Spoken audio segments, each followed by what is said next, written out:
Kalau kamu lahir miskin itu adalah takdir. Takdir, Karena kamu nggak bisa milih. Tapi masa sih kamu mati juga miskin gitu kan ya? Kalau kita berbicara tentang Islam ya, Islam tuh banyak banget dijadikan coping method, alasan.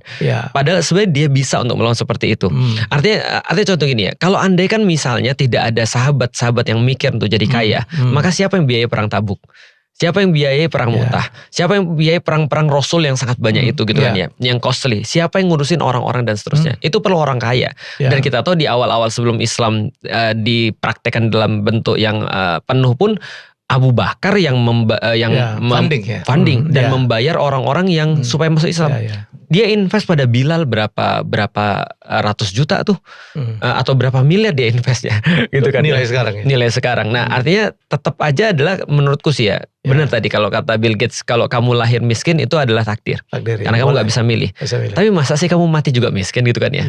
Nah tapi kalau misalnya nggak apa-apa aku mati miskin, yang penting aku bisa masuk surga. Oke, sekarang aku mau nanya nih, kalau ada orang bilang yang penting masuk surga, bukan kaya. Aku mau nanya, kalau gitu dengan apa cara kamu masuk surga coba? Karena cara masuk surga itu zaman dulu ada 4. Kalau sekarang pasti berkembang, cuma gampangnya 4. Kata ulama, 1, cara masuk surga adalah dengan ilmu. Kalau kamu nggak punya, dengan pedang, dengan kekuatan. Kalau kamu nggak punya, dengan harta. Kalau kamu nggak punya, dengan doa. Nah kalau kamu miskin nggak punya apa, dengan doa nih. Nah ini kamu mau masuk yang mana nih?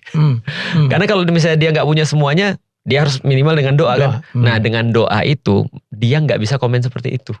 Karena kalau dia sudah komen seperti itu, berarti dia tidak termasuk orang-orang itu. Mindset sih sebenarnya masalahnya tuh.